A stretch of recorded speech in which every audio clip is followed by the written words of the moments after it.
Bonsoir à tous, je suis ravi de vous retrouver à l'auditorium du Louvre pour cette nouvelle saison de Culture G. Alors on le sait, le pouvoir politique est également un spectacle, c'est le lieu de la comédie et de la tragédie, d'Aristophane à Shakespeare en passant par Frank Capra ou Nanni Moretti.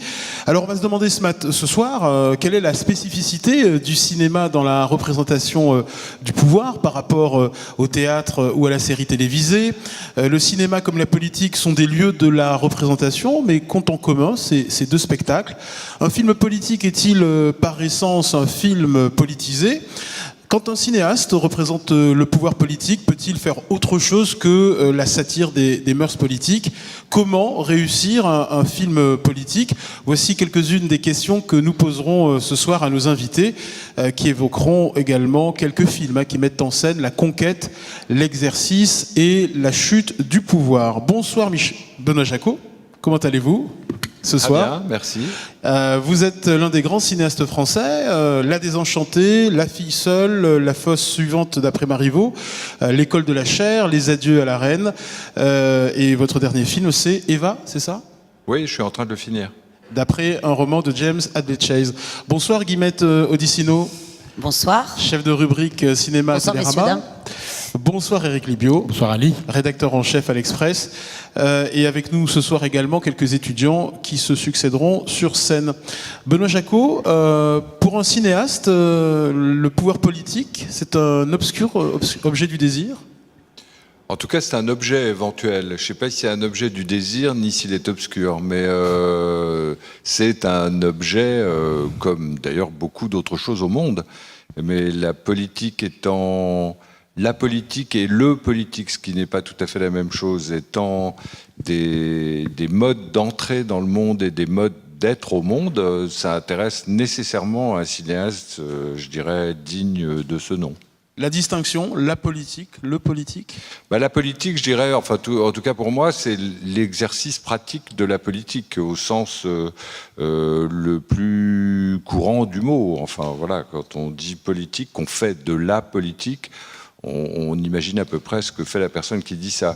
Le politique, c'est ce qui est répandu comme une sorte de nébuleuse sur nous tous, qu'on fasse de la politique ou non. Au fond, qu'est-ce qui unit le cinéma et le pouvoir politique, deux spectacles de la représentation? Comme ça, bon, ça mérite réflexion et analyse, sans doute, que je ne ferai pas maintenant, enfin que je n'essaierai même pas de faire. Mais comme ça, de façon réflexe, je dirais que ça passe par les acteurs.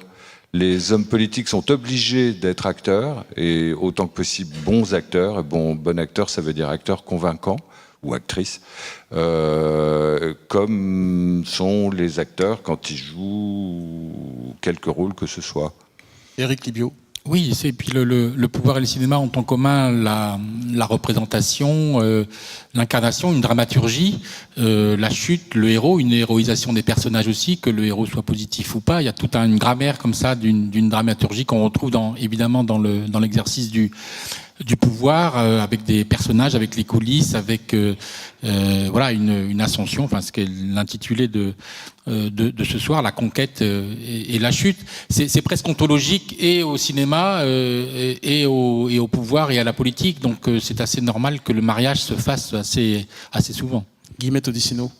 Il y a les mots, il y a le pouvoir des mots, c'est-à-dire qu'il y a les dialogues de cinéma qui sont écrits, qui sont incroyablement ciselés. Et tout homme politique, normalement de renom, ou en tout cas qui veut convaincre, va écrire, réécrire, scénariser son discours. Il a d'ailleurs des scénaristes, puisque la plupart n'écrivent pas eux-mêmes leur discours.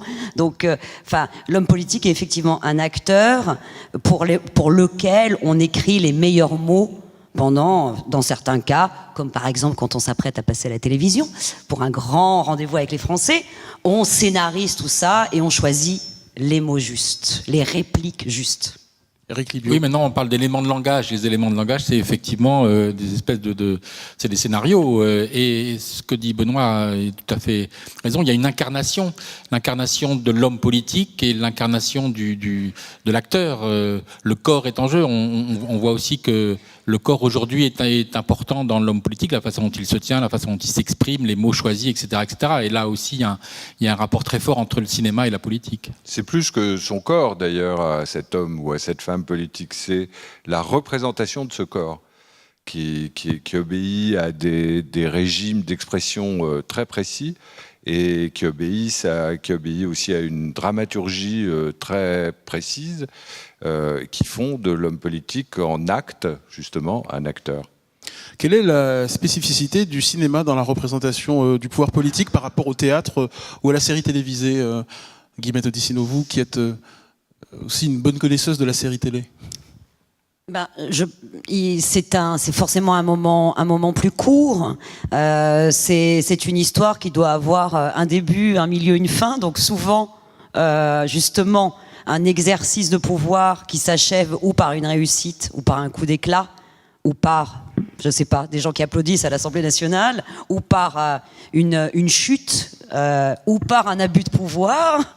Alors que la série télévision, on a vu, par exemple avec Baron Noir, on a vu que ça peut prendre le temps de se développer, montrer sans doute souvent mieux les coulisses. On parle même pas de À la Maison Blanche, mais qui pendant plusieurs saisons peut prendre le temps de s'attacher à des détails. C'est vrai qu'au cinéma, c'est plus compliqué. On peut avoir peur de l'excès de détails, de montrer trop les coulisses du pouvoir, de perdre le spectateur. Après, on verra ce soir que certains films y parviennent, c'est-à-dire parviennent aussi même à expliquer la politique politicienne. Oui, c'est ça, le véritable enjeu de la politique au cinéma, pour moi, et ça c'est vrai qu'en France c'est pas très courant, c'est d'à la fois fabriquer un film qui obéit à un type de dramaturgie qui appartient au cinéma dans tous ses états, quelle que soit l'époque, et d'essayer de faire entrer le spectateur dans un monde qu'a priori il ne connaît pas, qui n'est pas celui qu'on voit représenté par l'information générale, si je puis dire. Voilà. C'est vrai que les liens entre cinéma et série sont, Guillemette l'a très bien dit, sont assez évidents. Sur le théâtre, c'est un peu particulier parce qu'il y a un effet de réel qui est évidemment pas le même dans le théâtre. Il y a sans doute plus une transcendance du sujet dans le théâtre et il y en a moins dans le cinéma. Il y a assez peu de scènes, de pièces politiques, en tout cas contemporaines. Le grand dramaturge politique, ça reste Shakespeare, toujours lui. Et c'est aussi pour ça que tout le monde continue à le monter. Mais quand Ostermeyer fait Richard III ou quand Macaigne fait un Hamlet, alors évidemment il le modernise, mais il en fait des images, il en fait des espèces de chocs visuels comme ça, qu'il n'y a évidemment pas au cinéma. Il est obligé de transcender le sujet parce que la réalité au théâtre n'est pas la même qu'au cinéma, bien sûr. Guillemette. Au théâtre, évidemment, la seule chose qu'on apprend du pouvoir, alors évidemment en grande partie grâce à Shakespeare, merci à lui, mais c'est ce qui est dit par les personnages, le héros, celui qui souvent d'ailleurs la plupart du temps se confronte à un pouvoir contre lequel il se bat ou déprime parce qu'il n'atteint pas le pouvoir qu'il veut. En revanche, au cinéma comme à la télévision, on peut avoir au premier plan quelqu'un qui nous dit quelque chose et derrière, dans le décor, un personnage, un détail, même une mise en scène qui nous dit que ce personnage ment ou qui nous apprend exactement ou le contraire ou des choses en plus. C'est-à-dire, au théâtre, on est quand même obligé de faire confiance à ce que les personnages nous disent, nous envoient. Non, et Shakespeare, bien sûr, mais pour tout ce qui nous regarde aujourd'hui et tout le XXe siècle qui nous précède, c'est Brecht quand même, le grand nom et les grandes caractéristiques de ce que pourrait... Pourquoi on le montre moins, par exemple, que Shakespeare? Parce que Brecht, on le montre pas tant que ça, par l'opéra de Katsu, tout ça, mais il n'y a pas tant que ça. Je crois beaucoup. Beaucoup. Hein. Mais bon, on le voit pas forcément, mais je crois que c'est quand même très très monté, très lu, et puis surtout c'est une institution, Brecht, maintenant. Alors le pouvoir politique a besoin de se mettre en scène. Le bon cinéma politique essaye d'éclairer la face sombre de cette mise en scène, Éric Libiot. Disons que le bon cinéma politique pour moi, le bon cinéma politique est un cinéma qui est contemporain de ce qu'il montre aussi. C'est pour ça que le cinéma américain est si riche dans ce domaine-là. Le cinéma américain est un cinéma qui a épousé son époque très très vite. Hein. Le film noir correspond à la prohibition, le western, bon, c'est un petit peu décalé, mais enfin quand même, c'est la naissance du pays et de la civilisation. Et très vite, le cinéma américain s'est emparé de ce genre-là. Donc par rapport au cinéma français, qui a toujours pris beaucoup plus de distance par rapport à son histoire, qui a eu du mal à raconter son histoire contemporaine, le cinéma américain a toujours collé. Les Hommes du Président, par exemple, c'est évidemment l'exemple type du film politique et du cinéma très contemporain. Et c'est ce qu'on fait de mieux dans la mise en scène et dans la représentation de la société américaine. En fait, le cinéma français a peu de grands films politiques, mais le cinéma français est politique différemment. Il interroge le politique et il interroge son époque. Et là, pour le coup, au bon moment, quand on voit Le jour se lève avec Jean Gabin, l'histoire de ce type qui est tout en haut de son immeuble et qui crie sa colère, sa rage d'ouvrier qui finalement a été poussé au meurtre et tout, c'est en même temps absolument cette époque-là. Même tous les films de Renoir. Tous les films de Renoir parlent exactement de la France. Même si, oui, Le crime de Monsieur Lange, c'est un film sur le Front populaire, évidemment. Oui, mais ça directement, littéralement. Ouais. Donc en fait, le cinéma français est peut-être moins cash, moins voilà, je vais vous raconter telle guerre ou je vais vous raconter telle période ou telle prise de pouvoir, mais finalement, les cinéastes trouvent toujours des manières différentes, mais de capter un moment. Au bout du compte, c'est la différence de fonctionnement de ces démocraties, celle des États-Unis et celle de la France, qui produisent la différence de ces cinémas-là et de ces approches-là. Aussi parce que le cinéma français est un cinéma du verbe et que le cinéma américain est un cinéma de l'action et que du coup ils ont une approche excessivement différente de représenter le pouvoir qui est parfois beaucoup plus dans l'action. C'est aussi pour ça que ça colle beaucoup au cinéma américain. C'est vrai ou ça semble vrai, je ne sais pas, parce que en fait, les films américains qui ont la politique pour objet sont très très très parlants. Je dis ça parle. Enfin, les Capra d'ailleurs sont voilà. C'est des discours, c'est des échanges de dialogue. Il y a un film magnifique de John Ford. Systématiquement dans le mouvement. C'est pas une discussion entre deux vers. La dernière fanfare de John Ford avec Spencer Tracy, qui est la dernière campagne d'un homme politique américain, qui est un film magnifique. Ça parle beaucoup tout le temps. Ça s'explique par les faits, gestes et paroles. Alors quand je parlais du verbe, c'était plus de l'analyse psychologique et que les Américains, ils sont dans le verbe qui comporte le mouvement et le comportement. Non, ça, c'est absolument. Ouais. Un film qui met en scène le pouvoir politique est-il par essence un film politisé ? Si c'est un bon film, oui, parce qu'il est l'expression du point de vue de quelqu'un. Un film donc, militant même, pour aller plus loin, un film militant.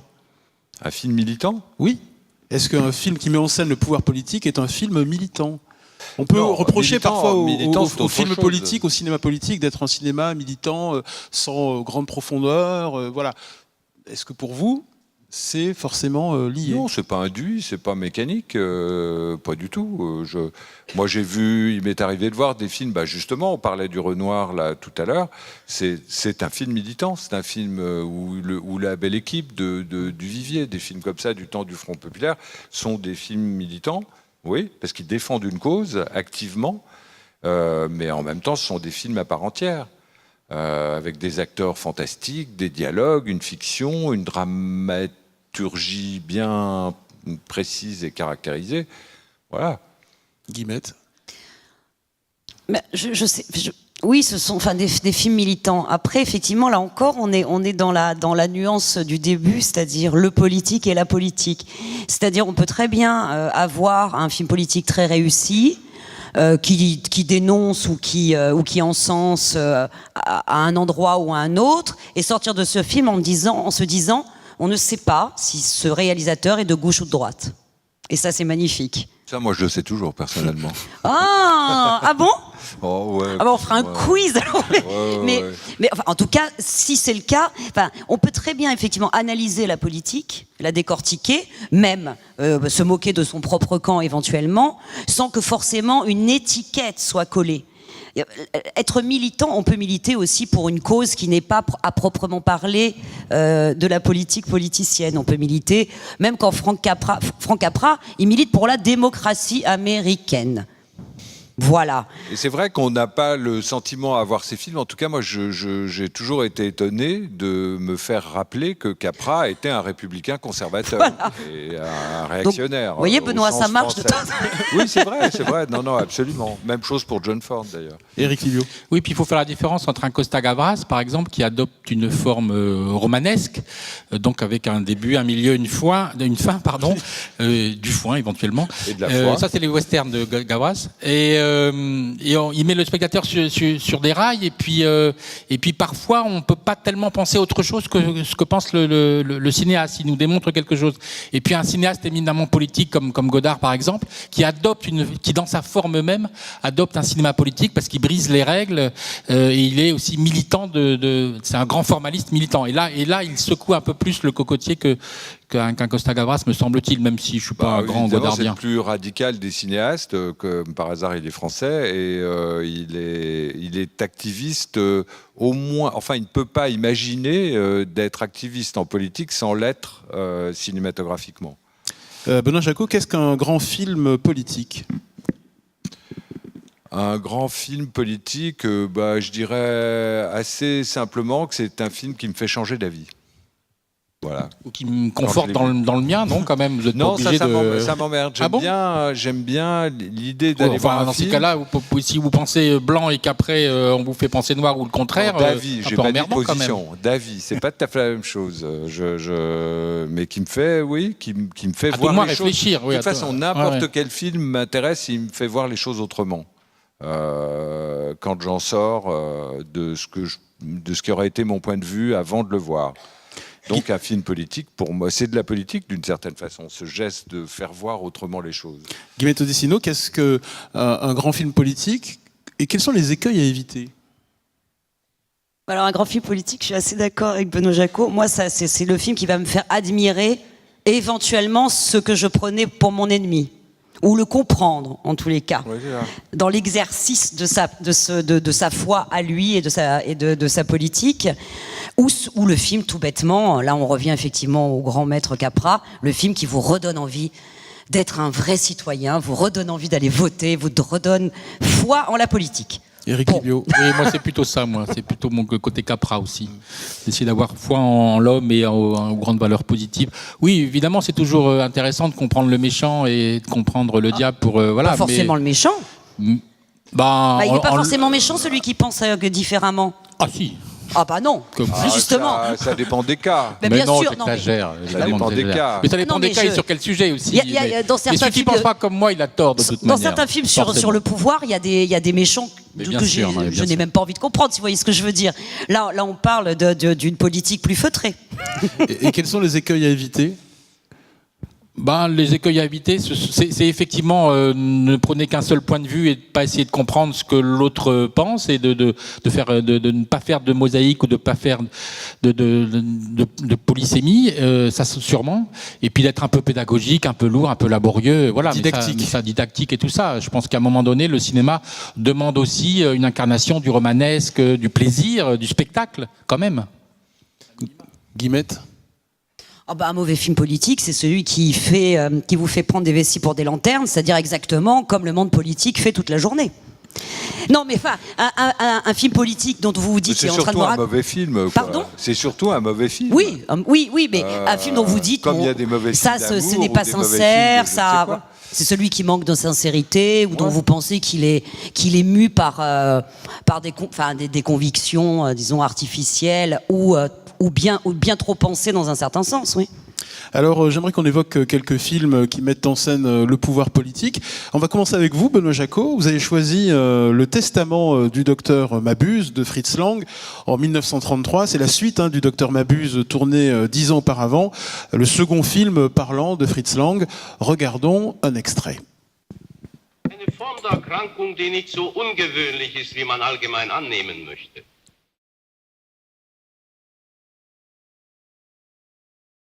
Eine Aufforderung, sich der Staatsgewalt zu ergeben, lehnt er ab mit den Worten: Der Staat bin ich. Benoît Jacot, c'est une allégorie du Troisième Reich. C'est à peine une allégorie au point que le film de 1933 a été interdit Par Goebbels. Lequel Goebbels, c'est là qu'il y a un cas intéressant, juste quasiment à la suite de ce film, a demandé à Fritz Lang de diriger tout le cinéma allemand. Devant cette demande, Fritz Lang est parti directement en France d'abord, puis à Hollywood. Alors, ce qui est assez extraordinaire là-dedans, c'est que celui-là et les précédents qui étaient muets préfigurent de façon, avec les moyens du cinéma et du romanesque cinématographique, quelque chose de feuilletonesque même. Ce qu'était à ce moment-là, en même temps, et ce qu'allait être l'accession au pouvoir des nazis. Et c'est ça, voilà, c'est la prise de pouvoir par les nazis. Éric Thibio. Oui, Fritz Lang, de toute manière, c'est à la fois un grand cinéaste politique et puis c'est un grand moraliste. Toute sa thématique, c'est le bien et le mal, et justement. Et la volonté de puissance. Oui, la volonté de puissance. Voilà, c'est toujours est-ce qu'il faut condamner les bourreaux et jusqu'à quel point il faut se sacrifier pour condamner les bourreaux. Et Mabuse, c'est la métaphore effectivement de tous les fascismes. Et là, c'est ce qui est fascinant d'ailleurs chez Lang, et en tout cas dans les films de Mabuse, c'est ce que vous disiez, Benoît, c'est à la fois extrêmement puissant dans l'effet de réel et à la fois métaphorique parce que ça et ce mélange-là est assez enfin Fritz Lang, c'est le grand maître assez unique. Ouais. Ça, il y a pas beaucoup de films comme qui ont cette portée-là, tout en pratiquant un régime de fiction qui est de l'ordre du feuilleton, du rebondissement, du sérieux. Pourquoi vous avez choisi Le Testament du docteur Mabuse ? Je vous ai demandé de choisir plusieurs films qui mettent en scène la politique ou le pouvoir politique. Pourquoi ? Moi, parce que Fritz Lang, pour moi, c'est un maître, et même un grand maître. Et probablement, pour moi, sinon le plus grand, un des tout plus grands cinéastes de l'histoire du cinéma. Et Mabuse est un des films de lui où ça se vérifie plan par plan, et en voyant le film. Qu'est-ce qu'il y a de Fritz Lang dans votre cinéma, Benoît Jacot ? Ça change. En toute modestie. Ouais, c'est difficile de dire une chose pareille. Ouais. Il y a Éric Libio, peut-être, vous pouvez répondre à cette question. Il y a le souci de... Enfin, il y a un souci de rigueur, voilà, de ne jamais déborder de l'objet qu'on s'est fixé, qu'il soit obscur, comme vous le mentionnez, ou pas. Alors j'aimerais que Bastien Champouni, étudiant à Paris 3 Sorbonne Nouvelle, et Antoine Vandeville, de Paris 1 Panthéon-Sorbonne, montent sur scène pour évoquer La Vague de Dennis Gansel, un film allemand sorti en 2008. Bonsoir Antoine, bonsoir Bastien. Bonsoir. Bonsoir. Tout va bien ? Ça va. Allez, on vous écoute sur La Vague de Dennis Gansel. Oui, alors bonsoir à tous. On va aussi parler d'un film allemand du coup. Alors pour ceux qui l'auraient pas vu, pour rappeler un petit peu, La Vague, c'est l'histoire d'un professeur qui se retrouve obligé de donner un cours sur l'autocratie pendant toute une semaine, et au fur et à mesure de ses cours, la situation dégénère un petit peu, et au final, il finit par créer lui-même un régime autocratique dans son lycée. Ce film, il nous intéressait déjà parce que c'est pas une histoire inventée pour le cinéma, c'est tiré d'une histoire vraie. C'était une expérience sociologique de la troisième vague qui avait eu lieu en Californie en 67. Et quand on a choisi ce film, on l'a revu, on l'avait déjà vu il y a longtemps.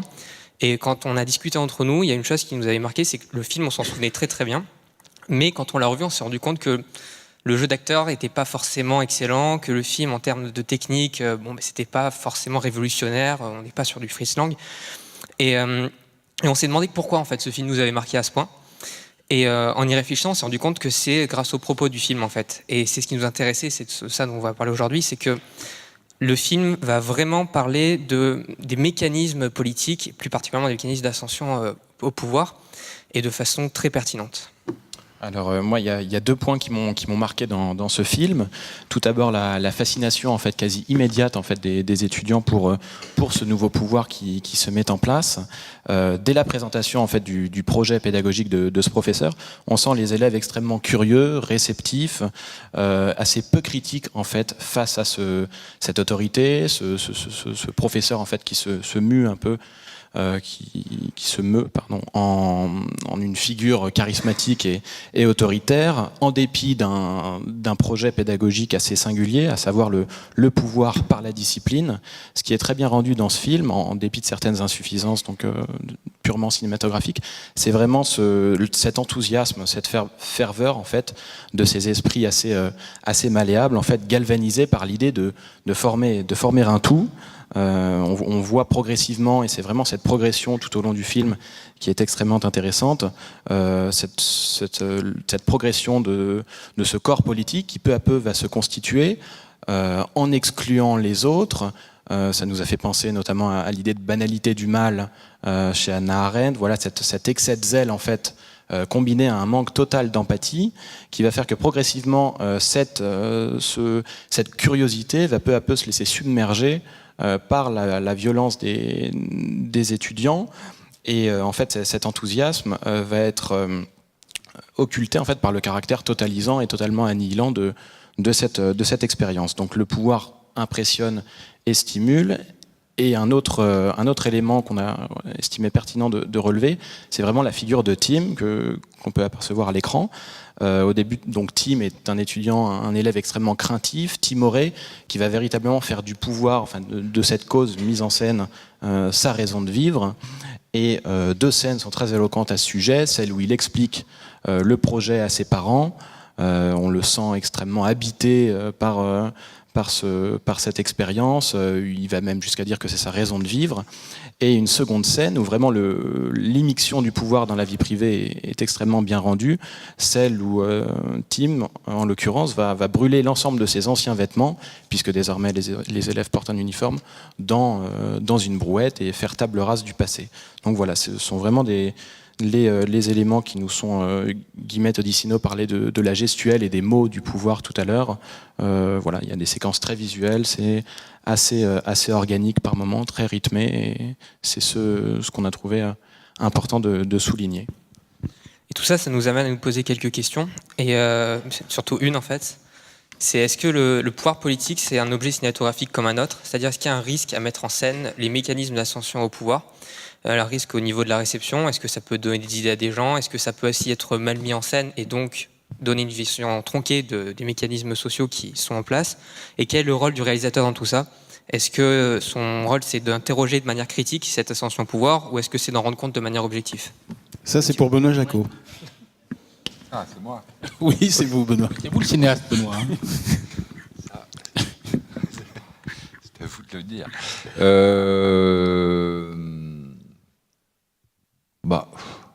Attends, parce que la question, elle est est costaud. Là, hein. Elle est costaud. En 3 mots, c'est quoi la question? Excusez-moi. Au niveau du réalisateur, surtout, c'est Ouais. est-ce que vous pensez que le rôle du réalisateur, quand Ouais. il va mettre en scène les mécanismes d'ascension au pouvoir, c'est de l'interroger de manière critique ou d'en rendre compte de manière objective? Mais interroger de manière objective, rendre compte de manière objective, c'est interroger de manière critique. D'après moi, c'est lié. Il n'y a pas d'objectivité sans un regard critique, c'est-à-dire qu'est-ce que ça veut dire critique, d'après vous? Un regard critique. Ça veut dire énormément de choses. Ça peut être critiqué de façon politique. Ça peut être critiqué en ayant une version politique, c'est-à-dire dire que ces mécanismes-là fonctionnent pas très bien, mais ça peut aussi être, peut être aussi de façon plus neutre. Ce qu'on essaie de dire par objectif, c'est-à-dire être juste, comme pourrait être un texte. Je crois que la neutralité est absolument impossible pour un cinéaste authentique. un cinéaste qui tout d'un coup transforme en fiction cinématographique une situation politique, quelle qu'elle soit, la met en crise, ce qui est l'étymologie du mot critique, et tente d'en donner un aperçu singulier. Avec un point de vue. Ça me rappelle l'anecdote de Guernica de Picasso, quand on demande à Picasso devant un franquiste qui demande est-ce que c'est vous qui avez fait ça, et Picasso répond non, c'est vous. Et la réponse est ça, c'est-à-dire que c'est un problème de regard et de point de vue, c'est que le discours critique de Picasso, il passait par une transcendance et puis un acte artistique, mais que la force politique, elle est objectif. S'il y en a un qui existe, je veux bien le connaître. Guillemette. Non, mais c'est intéressant que vous ayez choisi ce film. J'imagine que vous savez qu'à l'époque de sa sortie, c'est un film qui a beaucoup partagé, en fait. Parce que, alors évidemment, ça aurait été l'histoire d'un type de l'UDF charismatique. Ça aurait pas été pareil. Là, évidemment, vu que ça souligne que éventuellement un fascisme ou même un nazisme peut revenir. En plus, c'est un film allemand. Et le réalisateur, il y a certaines personnes, certaines critiques ont dit que ça manquait ô combien de finesse sur la question, et que c'est peut-être pour ça que ce film pouvait être dangereux. On ne savait pas très bien s'il critiquait ou s'il regardait avec un regard, évidemment qu'il n'incitait pas au nazisme, mais il y avait peut-être suffisamment de défauts cinématographiques, pour le coup, dans ce film, pour qu'on puisse se demander quelle était exactement la position du cinéaste. Et ça a beaucoup partagé la critique à l'époque. Ce qui tendrait à souligner que surtout sur ce genre de sujet extrêmement épineux, faut que le mec ait du talent. Beaucoup. Non, mais en effet, c'est vraiment un inconfort qu'on a tous deux ressenti sur ce film. Vraiment le côté, en fait, le fascisme ou la logique totalitaire n'est pas évacué, et c'est assez lourd, assez pesant, mais on a trouvé bon de le sélectionner parce que précisément un des intérêts à nos yeux majeurs du film, c'est vraiment que le pouvoir, c'est vraiment un film sur la responsabilité individuelle, sur le discernement du citoyen et sur le fait que le pouvoir s'efface, enfin la figure du professeur en l'occurrence s'efface assez vite, et en fait ce sont très rapidement les étudiants, Tim en l'occurrence, qui vont incarner ce pouvoir. Donc ce glissement en fait de la curiosité à la violence, voilà, c'est ce dont on voulait rendre compte, c'est vraiment cette progression. Merci Antoine et Bastien, vous restez avec nous. Alors Éric Libio, vous avez choisi un film qui porte bien son nom, La Conquête de Xavier Duringer, sorti en 2011. Le film raconte l'ascension au pouvoir de Nicolas Sarkozy, de sa nomination comme ministre de l'Intérieur en 2002, à la présidence de la République en 2007. Pourquoi ce choix ? Parce que c'est un des rares exemples où dans le cinéma récent, le cinéma français c'est un peu colleté avec la réalité et un événement assez proche du moment où est sorti le film. Et puis en même temps, c'est une représentation à la fois assez journalistique, parce que le boulot de Rothman, le scénariste, c'est d'avoir été pioché et interrogé tout le monde pour savoir quels étaient les dialogues, quelles étaient les coulisses, qui a dit quoi, qui a fait quoi, etc. Et à la fois journalistique et relativement objectif, avec une espèce de sincérité objective, dirons-nous. Et puis en même temps, c'est une satire aussi, parce que le casting, il est extrêmement impressionnant dans l'effet de mimétisme, hein, entre Podalides et Sarkozy, même si au départ on n'y croit pas, mais quand on verra un extrait tout à l'heure, on voit bien, entre Chirac et Bernard Lecoq, entre Villepin et Labarthe, entre Guéant et Hippolyte Girardot, surtout, c'est absolument incroyable. Donc il y a à la fois l'effet de réel et la satire, c'est à la fois ça va droit et ça distord, et je trouve intéressant de le montrer comme ça, de l'avoir raconté comme ça. Regardons un extrait de La Conquête de Xavier Duringer.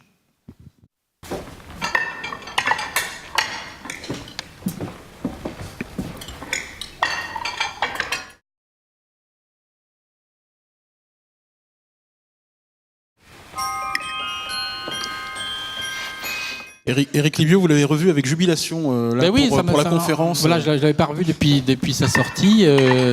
Et je trouve qu'il y a là, on est dans le plaisir du mot, dans le plaisir du spectacle. Alors évidemment, on sait comment ça va se terminer. Ah bon? Bah oui. Il y en a qui aimeraient bien que ça change à la fin. C'est toujours pareil. On revoit un film, on se dit j'aimerais bien qu'il soit battu, Sarkozy, en fait. Et en fait, non, il gagne quand même. Je suis désolé de vous l'apprendre. Mais voilà, il y a parfois des accents un peu d'un film à l'italienne, c'est-à-dire une ironie, une pantalonnade, une bouffonnerie dans le comportement de Sarkozy et puis dans la cour de tous ceux qui lui cirent les pompes. Et en même temps, il y a un effet de réel qui est assez étonnant parce que c'est, pour le coup, on voit juste l'extrait avant, il y a Chirac, Bernard Lecoq qui parle, et il a des mots qu'aujourd'hui on connaît, des formules assez percutantes, et donc encore une fois, c'est cette distorsion et cet effet de réel que je trouve assez fascinant et assez réussi dans ce film et dans la représentation du pouvoir. Benoît Jacot, vous êtes amateur de ce type de film politique à la française? Politique à la française, il n'y en a pas des masses. Et Eric a raison de dire qu'il y en a peu et que c'est justement ça qui fait qu'on peut s'attacher à ce film sans doute. Moi, je ne l'ai pas vu, alors j'aurais du mal à en parler. Mais je dois dire que si je ne l'ai pas vu, c'est sans doute aussi parce que je suis assez réticent sur ce que Eric appelle le mimétisme, comme ça, c'est-à-dire faire un film qui parle de politique, je dirais pas un film politique, mais un film qui parle de politique avec des personnages soigneusement mimés, une ressemblance voulue, recherchée. Paradoxalement, moi, ça m'amène à ne plus y croire. Voilà. J'y crois plus, et je vois des acteurs qui font les pitres je vois des marionnettes, quoi, les fameuses marionnettes. Guillemette Odissino. En fait, je suis d'accord avec ces deux messieurs. C'est vrai que le film a un côté vraiment grand guignol, mais tellement assumé que derrière la pantalonnade, derrière le côté caméléon de tous ces grands comédiens, tout d'un coup, il y a quelque chose de plus fin dans la satire, en fait, qui naît. Ça finit par... c'est pas qu'on finit par oublier que c'est Podalides qui joue Sarko. C'est pas ça. Mais il y a d'autres choses qui se jouent en creux, et surtout, ce qui est assez, quand même assez fin, assez subtil, c'est qu'avec tout ce dispositif d'imitation, de bouffonnerie, on se dit, c'est incroyablement à décharge, c'est une satire atroce. Eh ben, pas à ce point. Pas à ce point. C'est-à-dire qu'en fait, quand même, on le voit là, on se dit, quand même, quel culot ce garçon. On se dit exactement la même chose que ceux qui l'ont admiré ou continuent à l'admirer. C'est quel culot ce mec, avec son couteau à foie gras, il lui dit arrête d'être hypocrite. Nous sommes ennemis et on va aller jusqu'au premier sang. Et en fait, c'est ça que le film dit aussi. C'est que même les hommes politiques qu'on trouvait des bouffons, quand même, quel boulot, quoi. C'est des pros. Voilà. En fait, c'est un film sur le fait que ce sont quand même de sacrés pros.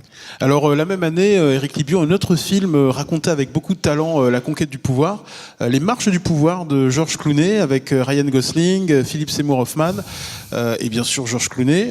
L'argument du film, pour ceux qui ne l'ont pas vu? Là, c'est les côtés coulisses, c'est la lutte entre les deux communicants de chaque camp. Hein. C'est les primaires démocrates aux États-Unis, donc pour après l'accession éventuelle à la Maison Blanche. Donc ils sont à peu près dans le même camp, le camp démocrate, même s'ils ont des différences les uns et les autres. Et George Clooney joue un député qui se présente, mais le film se concentre sur Ryan Gosling et sur Paul Giamatti, qui sont tous les deux les patrons de la communication. Donc c'est vraiment l'accession au pouvoir vue du côté de la communication. Et Dieu sait si aux États-Unis, c'est effectivement important sur les messages, sur l'argent qu'on y met, comment est-ce qu'on achète les publicités, etc., etc. Et donc il y a un jeu de pouvoir à l'intérieur du jeu de pouvoir. Et qu'est-ce qui fait la réussite des marches du pouvoir? Là, toujours pareil, c'est une espèce de pendant sur des hommes du président sur le journalisme, c'est-à-dire c'est excessivement bien documenté, c'est romanesque, c'est à la fois pédagogique, voilà, et ça, c'est sans doute pas un très grand film, mais ça a des vertus pédagogiques qui sont assez intéressantes et que, bon, Clooney, on sait assez facilement où est-ce qu'il se situe, et ce film-là apporte une pierre à l'édifice après son Good Night and Good Luck, qui était une espèce de film comme ça, d'hommage au grand journalisme d'investigation. Là, c'est beaucoup plus critique sur ce que détruit le monde politique, quoi, sur le rôle trop important des communicants dans le monde politique. Guillemette Odissino, un grand classique du cinéma politique, Mr. Smith au Sénat en 1939. L'histoire, au début, James Stewart qui interprète Mr. Smith, il est responsable d'un groupe de Boy Scouts. C'est le jeune et idéaliste Jefferson Smith. Il est choisi par le gouverneur de son État pour remplacer son sénateur décédé. C'est un film à la gloire de la démocratie américaine. Réalisé par un conservateur républicain. Comme on le disait tout à l'heure. Oui, c'est vraiment, c'est le film à la gloire de la démocratie américaine et à la gloire du quasi-citoyen lambda qui va prouver à tous ces politiciens un petit peu rouillés ou un petit peu véreux potentiellement que finalement il n'y a que la foi qui compte. Parce que effectivement, vous le voyez là, Jefferson Smith, il a vraiment une tête de Boy Scout. Hein. Et on le choisit que pour être un homme de paille. On pense qu'il va être manipulable à souhait. Sauf que il a un idéal, ce garçon. Et ça va mettre sacrément des emmerdes au sein de toute sa communauté parlementaire qui, au départ, voulait juste le manipuler. Et il va se battre, aidé de sa petite secrétaire délicieuse tout de même. Il va se battre et il va retourner. Alors la scène finale où il fait un grand cours de démocratie après être allé faire une prière devant la statue d'Abraham Lincoln. Alors je le dis comme ça et même de temps en temps quand on revoit le film, on se dit là quand même c'est le film XXL sur la démocratie américaine, mais quand bien même, d'abord ça fait un bien fou. Et c'est alors lui aussi un film qui a été interdit par tous les pays de l'Axe.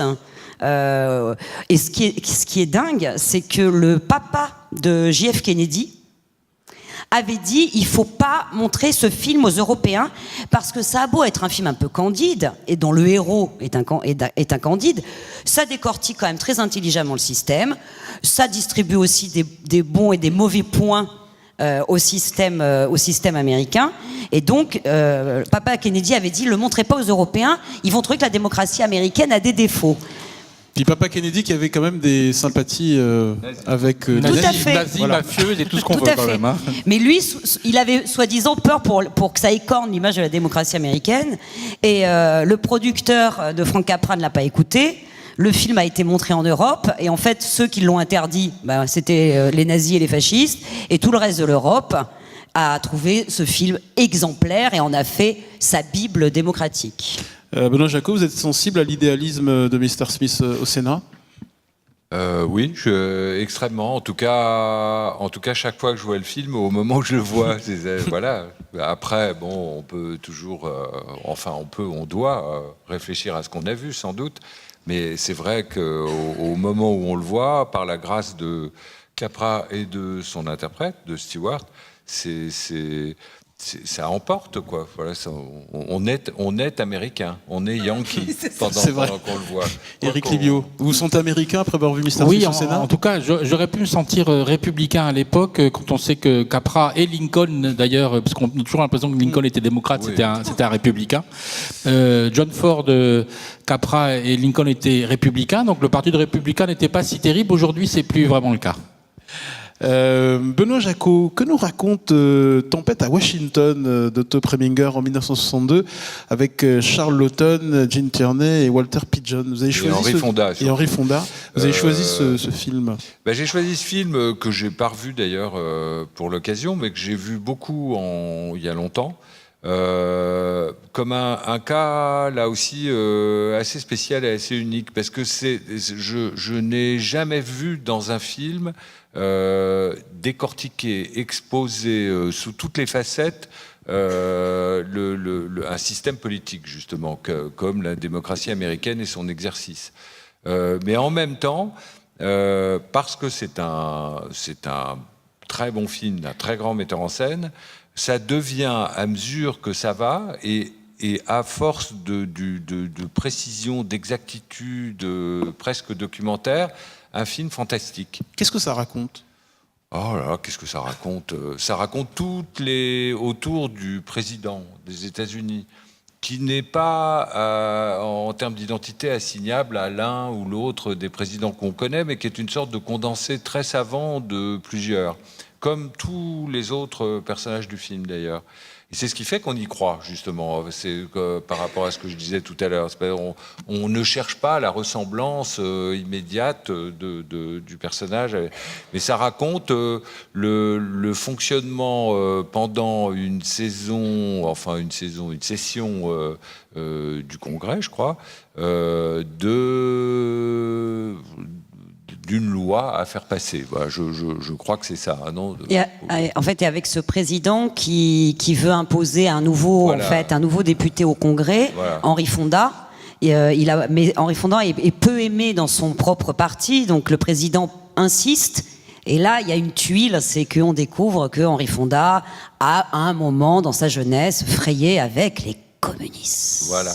Et donc, à partir de cette situation, il y a réellement ce que Preminger a fait peut-être mieux qu'aucun autre cinéaste. Il y a eu la création d'un monde, et ce monde devient proprement mythologique, autant que je me rappelle. On dirait une sorte de monde de mythologie. Voilà. On regarde un extrait ?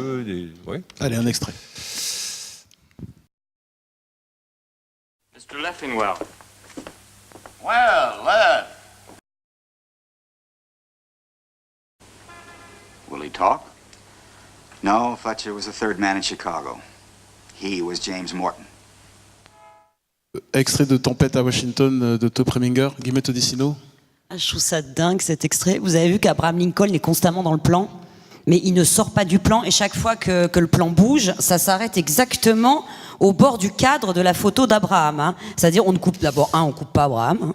et les deux silhouettes du président et d'Henri Fonda composent un truc autour de lui. C'est-à-dire que le président, à un moment, quand même, cache Lincoln, puis le révèle à nouveau, et Henri Fonda, lui, est constamment à côté de Lincoln, comme si c'était en fait à Lincoln également qu'il rendait des comptes. C'est absolument dingue ce truc, je trouve ça incroyable. Guillemette Odissino, pourquoi est-ce que vous avez choisi L'exercice de l'État de Pierre Schoeller en 2011, avec Michel Blanc, Olivier Gourmet, Laurent Stocker, Zabou Breitman? Pourquoi est-ce que c'est un grand film politique pour vous? Alors là, pour le coup, oui, je trouve que c'est vraiment un grand film politique, et sur la politique. Qu'est-ce que ça raconte? C'est pas sur. Alors, je pense que dire sur les coulisses, même, c'est une manière d'être un peu péjoratif. C'est vraiment, comme son nom l'indique, l'exercice au sens à la fois du sacerdoce, aussi du quotidien. À quel point un homme politique, donc nous avons là à droite Olivier Gourmet qui est le ministre des Transports, derrière son chef de cabinet, et le ministre des Transports, après en plus un événement assez grave, il y a eu un atroce accident de la route, un bus avec des enfants, etc. Donc après avoir fait son lourd métier de devoir aller sur place pour célébrer les victimes, etc., à un moment, déclare que les gares vont être privatisées. Sauf que lui, il y croit, mais dans son gouvernement, il y a le ministre du budget qui lui dit « Non, mais ça va pas ». Mais certainement pas. Et petit à petit, on va assister, en fait, mais pas vraiment à une bataille, mais juste à des hommes, pour le coup, de conviction, qui s'interrogent chacun, qui se battent, et un chef de cabinet, toujours présent, qui n'abandonnera jamais le navire, qui ne passera jamais dans le privé, puisque c'est justement au service de l'État qu'il est heureux. Michel Blanc qui a eu le César pour ce rôle, bien mérité.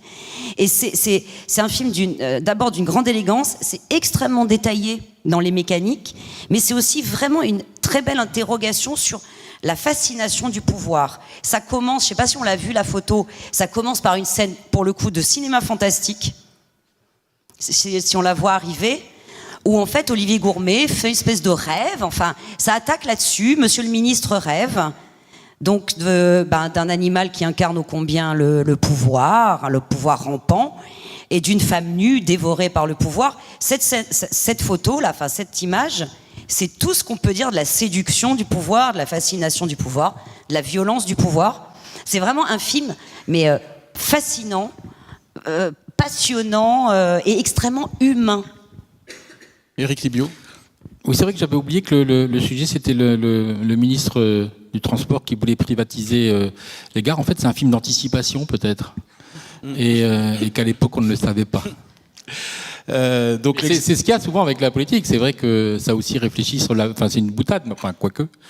Mais ça raconte aussi l'avenir et comment on se débrouille avec le temps présent et comment est-ce que, enfin, en tout cas dans le monde politique, comment est-ce qu'on imagine le futur. Et celui-là est assez troublant. Vu d'aujourd'hui, c'est assez troublant. Merci beaucoup Bastien et Antoine. J'appelle sur scène Olivier Bonneau et Nathan Jactel, élève à Sciences Po, pour évoquer un film longtemps censuré en France, Les Sentiers de la Gloire de Stanley Kubrick avec Kirk Douglas, sorti en 1957, sorti en France en 1975. Bonsoir Olivier et Nathan. Bonsoir. Bonsoir. Donc les Sentiers de la Gloire se situent pendant la Première Guerre mondiale, où le bataillon du colonel Dax de l'armée française, donc vous l'avez dit incarné par Kirk Douglas, échoue à prendre d'assaut une position allemande, et le général Miraut demande à l'artillerie de tirer sur ses propres troupes pour les déloger, pour les obliger à quitter leurs tranchées et attaquer. Et devant le refus de l'artillerie, l'état-major demande l'exécution des mutins. On regarde un extrait.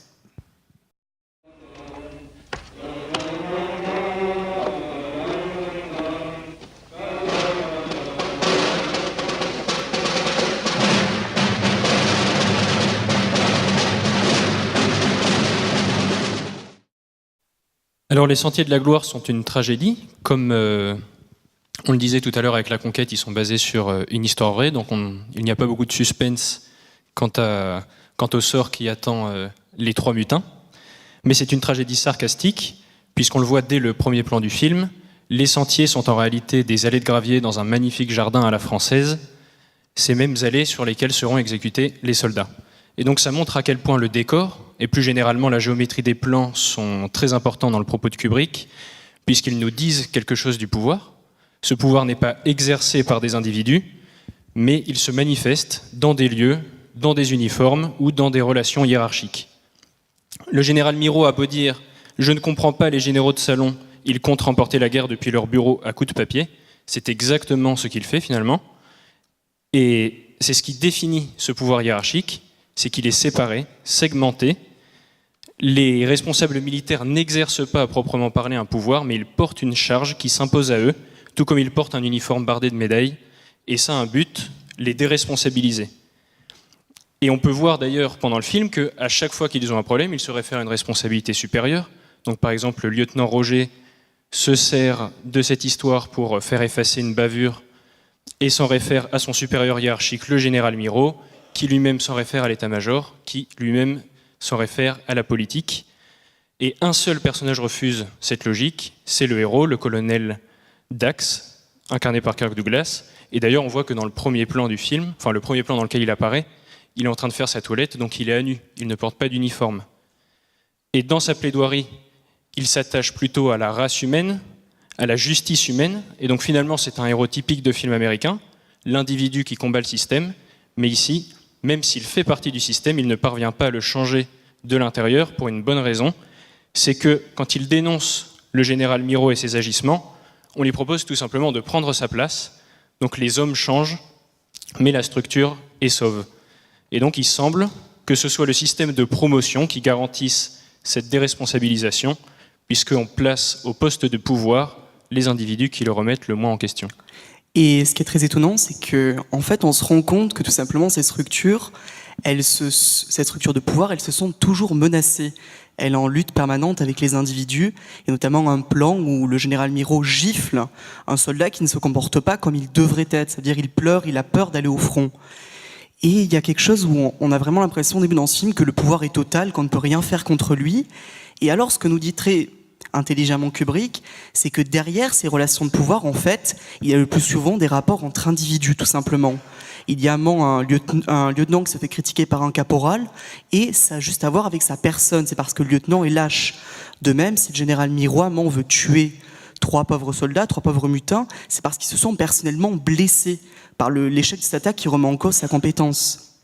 Et ce qui est très marrant, c'est que tout le système hiérarchique ne sert finalement qu'à dissimuler cela, le fait que c'est avant tout des rapports de pouvoir, mais qui s'incarnent dans des relations entre personnes. Et en plus, on l'a vu dans l'extrait, lorsque les hiérarchies amants se délitent, eh bien, lorsque l'humain prend le contrôle, lorsque l'homme ressort, il n'y a plus de corps militaire nulle part. Dans l'extrait, quand la jeune Allemande chante, tout à coup, les soldats oublient qu'ils sont des hommes, des atomes de la hiérarchie des soldats, et ils se rendent compte qu'ils sont simplement des personnes, et en plus des êtres humains qu'on force à tuer d'autres êtres humains, et ça leur est intenable, ils se mettent tout à coup à pleurer, et là, dans ce cas-là, on ne peut plus parler ni de pouvoir, ni de relations hiérarchiques, c'est juste des hommes qui sont désespérés. Et finalement, cette part humaine qu'il y a, qu'on voit même malgré le pouvoir, il semble que ce soit la seule liberté qui soit laissée aux individus pour faire face à la structure de pouvoir. Notamment, on peut se dire que si le colonel Dax, joué par Kirk Douglas, est le plus grand révolté, c'est avant tout parce que c'est quelqu'un qui est très humain, qui a toujours un grand humanisme, et c'est cet humanisme qui lui permet d'enrayer la structure. Mais là où Kubrick est très pervers, en quelque sorte, et où il se dit lui-même être un optimiste averti, c'est que comme le dit le général à la fin à Dax, c'est que même s'il est un idéaliste, ça le transforme surtout au milieu du village, en quelqu'un qui, parce qu'il méprise le pouvoir, parce qu'il le refuse, sera toujours l'éternel subalterne, la personne qui pourra toujours refuser le pouvoir pour la simple raison qu'elle ne veut pas l'exercer, qu'elle le juge immoral, et qu'elle sera donc toujours mise de côté. Et à la fin, la question qu'on se pose, Nathan et moi, après avoir vu ce film, c'est se demander si tous les cinéastes sont aussi cyniques que les Kubrick, ou si simplement d'autres auraient proposé une forme de conciliation entre cette éthique personnelle très radicale et l'exercice du pouvoir. Brillante intervention et brillante question pour vous, Benoît Jacot. Je ne sais pas si le mot cynique ou cynisme est approprié. Je pense qu'en l'occurrence, c'est un grand réaliste. C'est pas tout à fait la même chose. Alors, le cinéma a un lien presque de nature avec le réalisme. Dès lors, Kubrick, grand cinéaste, va jusqu'au bout de ce réalisme. Et moi, je n'y vois que du réalisme. Je ne vois pas du cynisme, et encore moins de la perversion. Guillemette Odissino. Tout à l'heure, on parlait d'un beau cinéaste candide, ou en tous les cas optimiste, qui était Frank Capra. Lui, effectivement, accordait plus de confiance sans doute à l'humanité et à ce héros américain seul qui peut renverser un système. En revanche, on aurait demandé à Frank Capra de faire un film suffisamment réaliste sur la guerre de 14-18, je ne pense pas qu'il ait réussi à en faire oui dans les tranchées. Donc le problème, c'est que c'est aussi la force du sujet. C'est-à-dire que là, on parle de l'armée, on parle d'une hiérarchie et d'un pouvoir contre lequel, effectivement, il serait un petit peu trop candide de penser qu'on peut se rebeller tout seul. Merci beaucoup Olivier et Nathan, vous restez avec nous. Guillemette Odissino, dans un autre style, que nous raconte Le Président d'Henri Verneuil, sorti en 1961 avec Jean Gabin, adapté d'un beau roman de Georges Simenon, cher à Éric Libio et à moi-même, dialogué par Michel Audiard. Oui, on va pas aborder la polémique maintenant. Mais voilà l'ancien président du Conseil, Émile Beaufort. Alors en fait, c'est un film parce que dans le livre de Simenon, il n'y a que Émile Beaufort, retraité, ex-président du Conseil, qui est dans sa maison en Normandie après avoir exercé la politique. La très bonne idée en fait de Henri Verneuil et d'Audiard, c'est d'avoir construit le film avec des flashbacks sur le moment où il affrontait un autre député, Philippe Chalamont, parce que ça commence, Émile Beaufort écoute la radio, il est donc retraité et il entend qu'un gouvernement de coalition, un peu à droite, un peu à gauche, ça nous rappelle quelque chose, est en train d'être monté par un dénommé Philippe Chalamont. Et là, il dit « Ah non, ça, c'est pas possible, hein. Pas ce type-là. » Et là, hop, flashback sur les luttes que Monsieur le Président du Conseil a eues avec ce député de droite, alors que Monsieur le Président du Conseil était de gauche et qu'il avait une très belle idée de l'Europe. Regardons un extrait. Je pense avoir vu tout ce qu'un homme peut voir.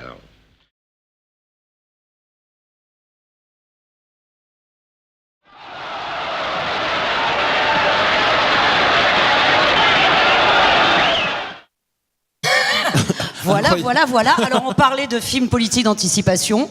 Là, on n'est même pas... Ce qui est dingue, c'est qu'on est à la fois dans l'anticipation et dans le...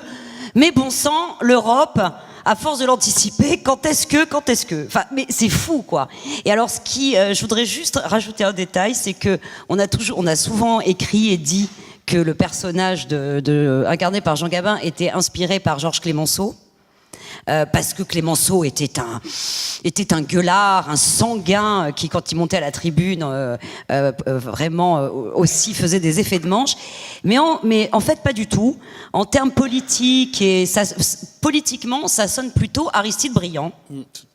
En fait, c'est plutôt inspiré d'Aristide Briand qui, dès 1925, faisait des discours absolument vibrants sur l'Europe. Aristide Briand, homme de gauche qui avait une vision de l'Europe absolument magnifique. Éric Libio, un mot, il nous reste 10 minutes.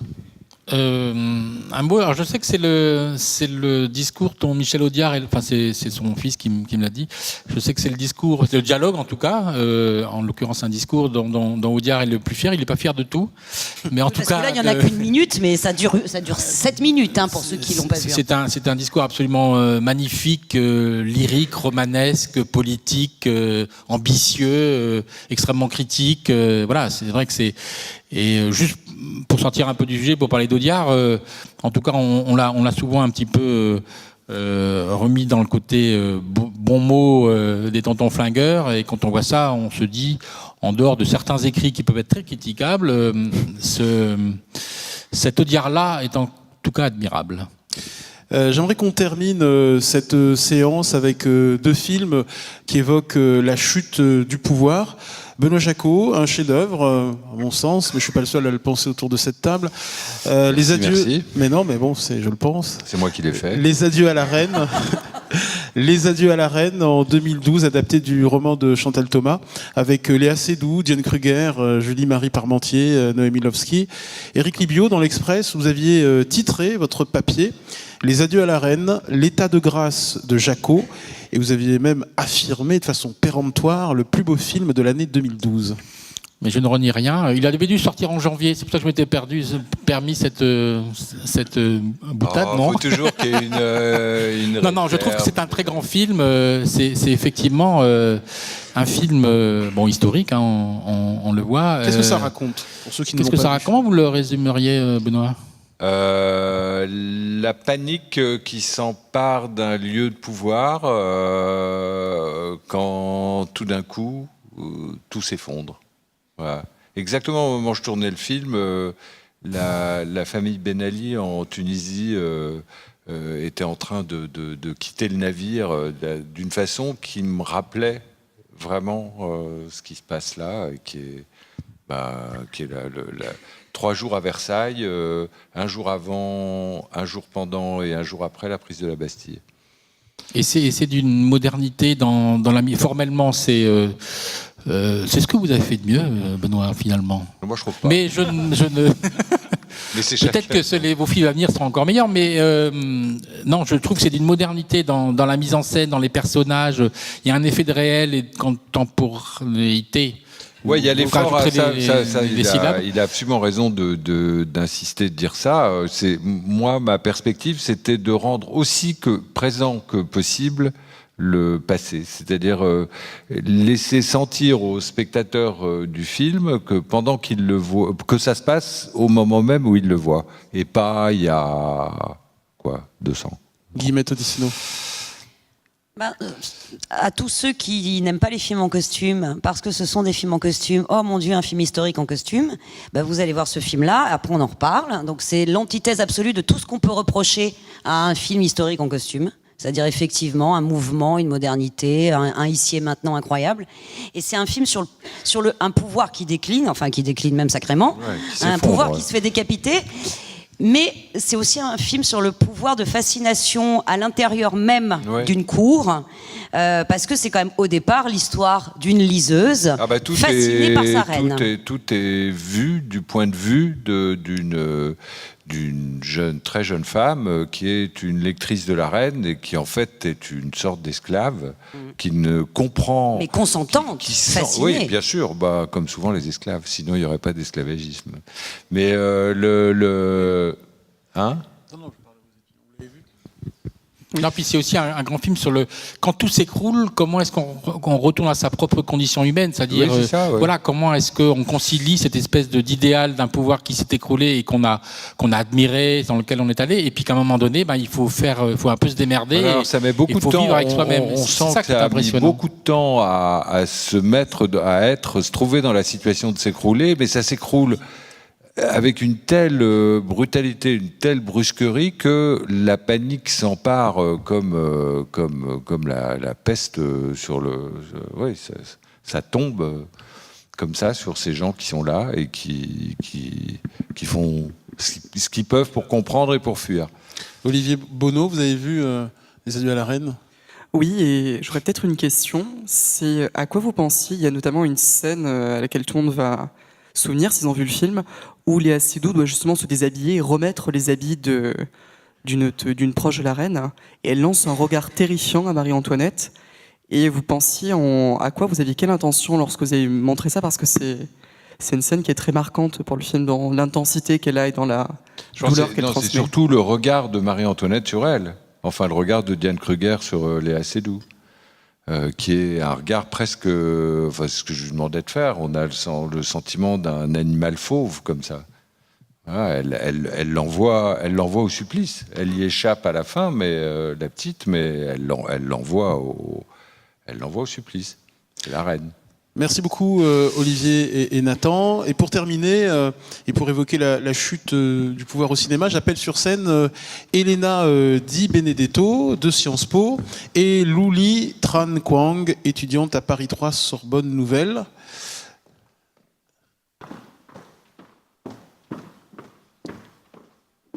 Et vous avez choisi Je ne regrette rien de ma jeunesse de Kurosawa. Bonsoir. Bonsoir. Alors, nous allons parler de Je ne regrette rien de ma jeunesse de Kurosawa, un film de 1946. Akira Kurosawa.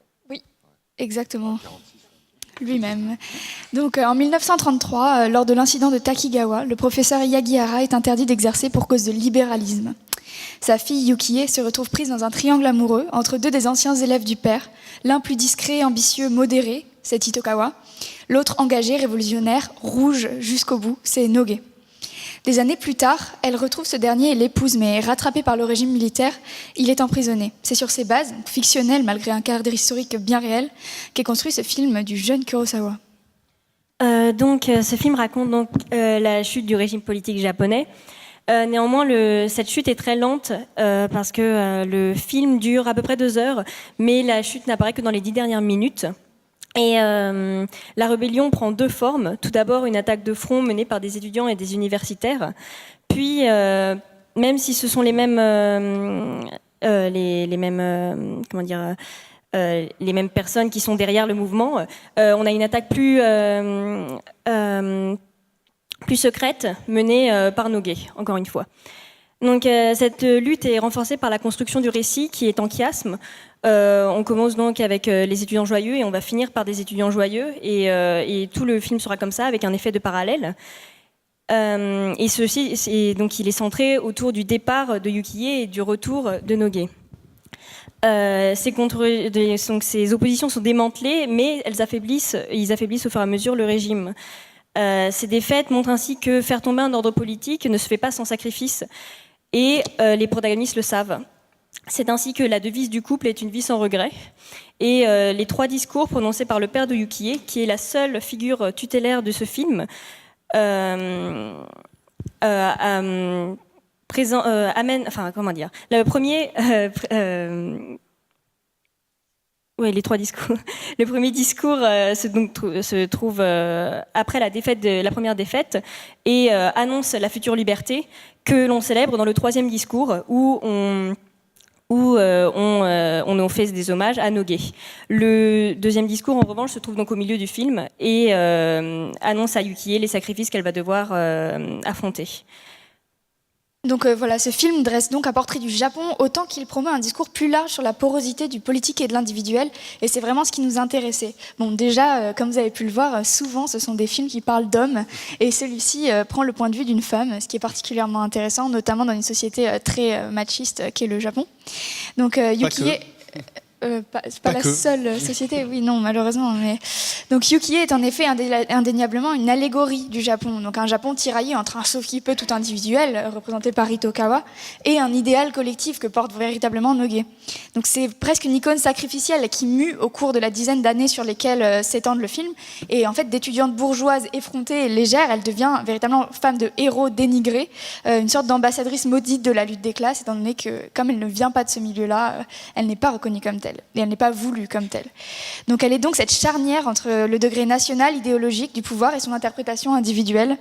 Et donc au-delà d'une simple métaphore, elle est l'exemple de l'impact des luttes politiques dans la vie quotidienne.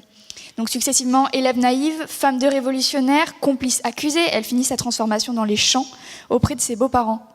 Je pense notamment aux scènes de travail de la terre qu'elle accompagne de mantras tels que « J'étais la femme de Noge » ou « Aucun regret quoi qu'il en soit », donc qui rappelle évidemment le titre du film. Elles sont d'une beauté véritablement dramatique qui rappelle des films de propagande soviétique. On peut penser à Eisenstein et le cuirassé Potemkin, donc c'est contre-plongé avec des gros plans sur les visages. C'est exactement ce qui se passe dans ce film de Kurosawa. Ou dans un autre style, Autant en emporte le vent, le moment où Scarlett mange la carotte sortie de la terre. C'est un peu, ça m'a rappelé cet effet fort du contact avec la terre qu'on a assez peu l'habitude de voir au cinéma finalement. Et notamment, j'aimerais aussi noter l'impact de la bande originale dans ce film, qui est véritablement emphatique et qui appuie le propos. Elle est à la fois diégétique quand Yukie joue du piano et traduit alors ses états d'esprit en musique, et non diégétique pour accompagner des passages qui sont presque dans le style du cinéma muet.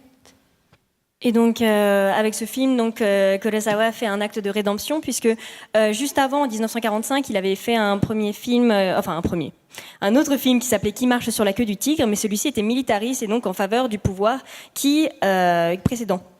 Donc on s'est alors demandé, est-ce qu'il suffit de faire un film militant en faveur des vainqueurs pour effacer le soutien qu'on a un jour affiché au régime précédent?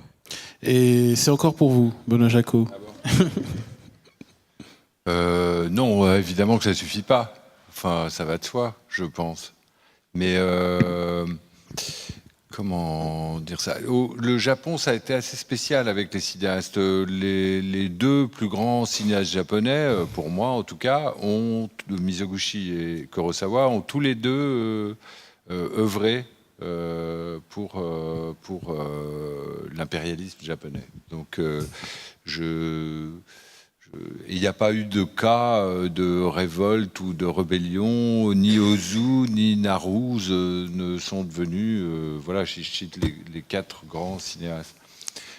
Faire pour autant de Mizoguchi ou de Kurosawa des suppôts de l'Axe, je ne crois pas. C'est un peu, en l'occurrence, c'est un peu plus compliqué que Lang partant d'Allemagne pour aller à Hollywood ou Pabst restant en Allemagne. Voilà. Éric Libio, rapidement, parce que sinon Benoît Jacot va rater son match. Oui, non, c'est vrai. Non, j'ai pas vu le film, mais c'est vrai que on sait que Kurosawa est un grand fan de Shakespeare. Hein, le Château de l'Araignée, par exemple, est adapté de Macbeth, et je pense que toute sa vie, et peut-être que ça répond à la question, Kurosawa s'est-il pris lui-même pour un personnage de Shakespeare?